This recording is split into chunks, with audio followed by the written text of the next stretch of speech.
You know, at the World Hockey Championships, Canada has lost some very bizarre games, especially during the what they call the 1980s and 90s, before the multiple player events that included the Olympics.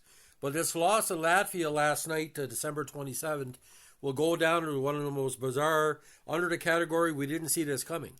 Now, according to the Canadian press and TSN, Eriks Matieko scored the only goal in the shootout as Latvia stunned an alarmingly uninspired Canada 3-2 at the World Junior Hockey Championships on Friday, December 27th. The forward moved in on his country's aid effort before firing home a goal to register one of the biggest upsets in World Junior Tournament history. Martico and Petelas Boulans scored in regulation for the hard-working Europeans in their first game of the 10-team showcase in the nation's capital. Leonard Felberg stopped 54 shots over 65 minutes. Bruno Asmanis had 2 assists. And ironically, longtime Montreal Canadian star Carey Price threw a little bit of popularity to Leonard's way, saying, way to go, man, because one goalie can compliment another goalie. Now, Callum Riche and Jet Luchenko replied for the tournament hosts, who were coming off a disappointing fifth-place finish last year in Sweden. Jack Ivankovic made 24 saves.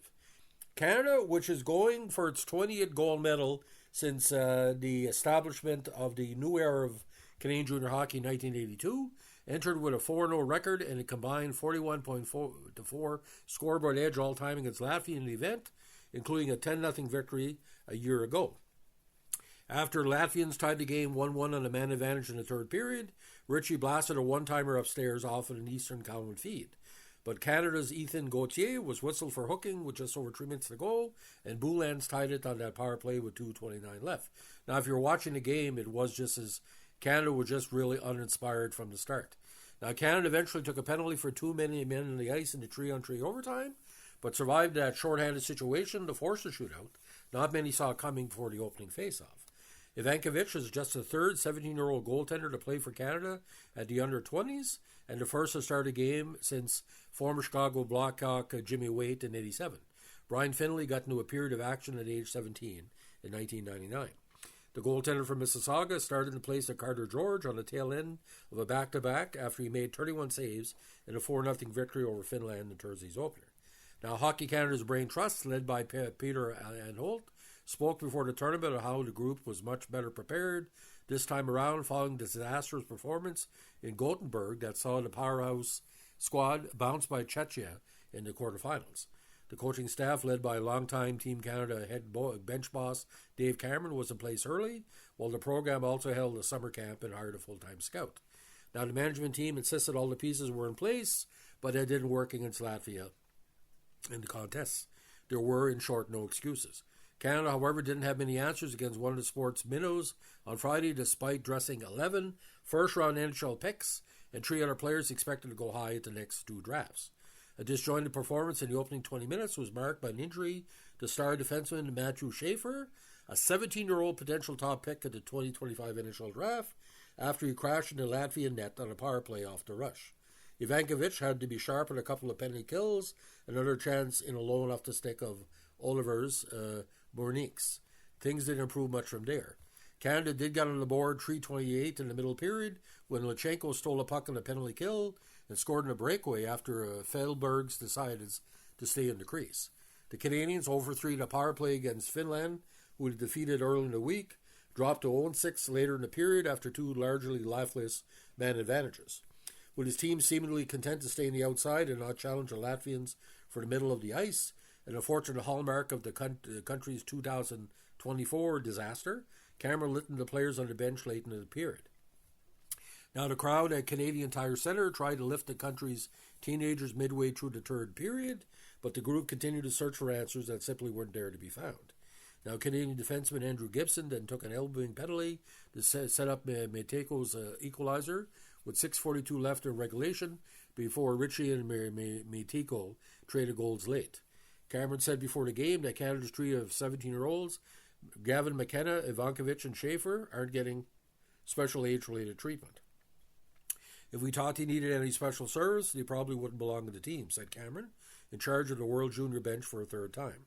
We don't want any additional obstacles like having to pamper guys through scenarios.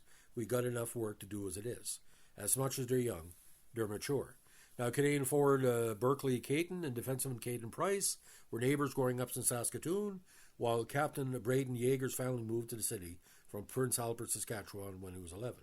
We all dreamt about this, Caton said. We're just living and enjoying it. Now, Latvia faces U.S. on Saturday, while Canada meets Germany on Sunday. I think that 24 hours is going to work in Team Canada's advantage. So, ladies and gentlemen, being at home and playing Latvia that way, I think like any tournament, things can happen. But, I mean, when you play for the World Juniors, you should leave it on the ice. And you look at Conor McGregor, you look at even go back to Sidney Crosby, even to Carey Price, you got to play all the way through. So what exactly does Canada need to do to improve? Well, they can't just go to a tournament trying to determine it overtime. You got to score goals. But we're seeing a downturn in a lot of the Canadian prospects with last year. Most of the great international players in the world, with Russia, the U.S., or whatever, are outdistancing Team Canada. Give an example. Lane Hudson for the World Juniors a couple of years ago, before he was an established player with the Montreal Canadiens. He's having a great campaign. Would headman the puck and open it up. Conor McGregor, again, a great player. Puck control and being able to score. But you got to pick players that... My dad used to have a theory, you got to have a player like a Pierre LaRouche or Dennis Marouk on your team, or a Blaine Stout, and all they do is score goals. Charlie Semmer with a Triple Crown line.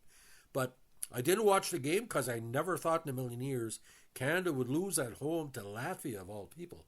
I can see Finland or Sweden or the U.S. because sometimes in the men and women's hockey they have our number on occasion, but most times Team Canada at the tournament, especially at home, do overachieve because the fans would draw that energy for the players.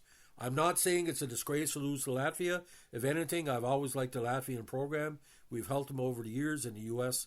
in developing players. It's better to have many, many teams at like the B-plus level and have the A-level teams be strong as well, because the problem we have with women's hockey, there's only 4 or 5 teams that can compete. Well, here at the Worlds now we have 10 or 12, and even the teams are second division when they come in, do want to skate. Look at England at the Olympics and stuff like that.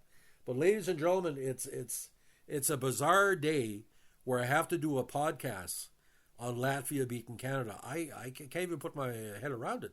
And these are not bad kids. They're not lazy. You play to win the game. Herm Edwards say, you don't just play it to play it. Maybe they went in and it's going to be a 6-1 victory and we can just glide. But just like USA against the Russians in 1980, and just like Switzerland against Team Canada and Italy against Team Canada, through the years, you got to fucking patin. Skate till the next Thursday, say like McLean's version of how we make her. So enjoy the next Canadian game. Let's move forward, and like say Christmas time, Boxing Week, it's big World Juniors. The bunch of the states don't even know what we go through because we've seen so many gold medal winners. We have our Christmas leftovers, and we have our World Juniors winning the first week. And don't forget, we got Spengler Cup as well. So ladies and gentlemen, Latvia, congratulations, Team Canada. You were a disappointment, but again, you're just young kids and you're learning. May this be a learning experience for you. Have a good one. Bye.